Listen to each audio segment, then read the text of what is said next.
سورہ آل عمران میں جو آیت ہے اس میں لکھا ہوا ہے انا اولا بیت وضع للناس، للناس غور کیجئے گا للناس پہ، للذی ببکۃ مبارکن وہدن وہدل للعالمین۔ اگلی آیت کی بالکل ابتدا میں لکھا ہوا ہے فیہ آیات بینات مقام ابراہیم۔ اب میرا جو سوال یہ ہے، جو یہ آیت کوٹ کر کے اور اس کے علاوہ سورہ بقرہ کی جو 125 ہے وہ کوٹ کرتے ہیں، یہ دو آیتیں یہ لوگ کوٹ کرتے ہیں اور کہتے ہیں وہ ہے اللہ کا گھر اور وہاں ہے مقام ابراہیم۔ آئیے دیکھتے ہیں کہ یہ آیتیں یہ کیا کہہ رہی ہیں۔ اب دیکھو جو سورہ آل عمران کی آیت ہے اس میں کہہ رہے ہیں کہ یہ جو بیت ہے یہ وضع للناس ہے، للناس کے لیے وضع کیا گیا ہے۔ تو آپ مجھے بتائیں جب قرآن کہہ رہا ہے للناس کے لیے، کیا وہ جو یہ کہتے ہیں مکہ میں، کیا وہ للناس کے لیے ہے؟ کیا وہ للناس کے لیے ہے یا کسی خاص مخصوص فرقے کے لیے ہے؟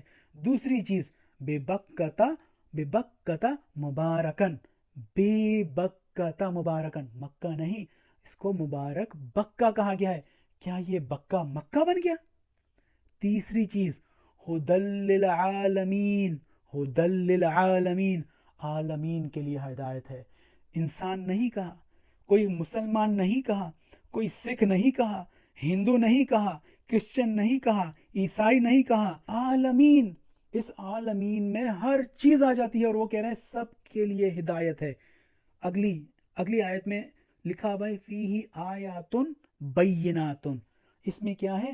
آیات ہیں بینات، واضح آیات ہیں اللہ کی، واضح آیات ہیں اللہ کی، اور مقام ابراہیم، اور ابراہیم کا مقام ہے۔ اور انہی کے ترجمے سے میں 3-4 پوائنٹس ریز کر رہا ہوں۔ پہلا پوائنٹ تو یہ ہے کہ آیت میں لکھا ہوا ہے وضع للناس، للناس کے لیے وضع کیا گیا ہے، اس میں پوری انسانیت آتی ہے۔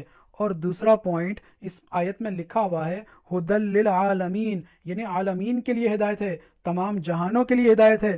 اور تیسری چیز اس میں لکھی ہوئی ہے فیہ آیات بینات، اسی میں ہیں آیتیں اور بینات، یعنی کہ واضح آیتیں ہیں اللہ تعالیٰ کی۔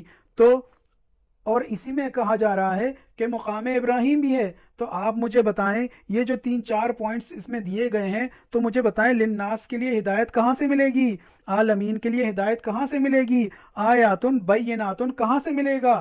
تو جہاں پہ آیات بینات ہوگی، جہاں پہ عالمین کے لیے ہدایت ہوگی، جہاں پہ للناس کے لیے وضع کیا گیا ہوگا، وہیں پہ ہی مقام ابراہیم ہوگا، وہیں پہ آپ کو مقام ابراہیم ملے گا۔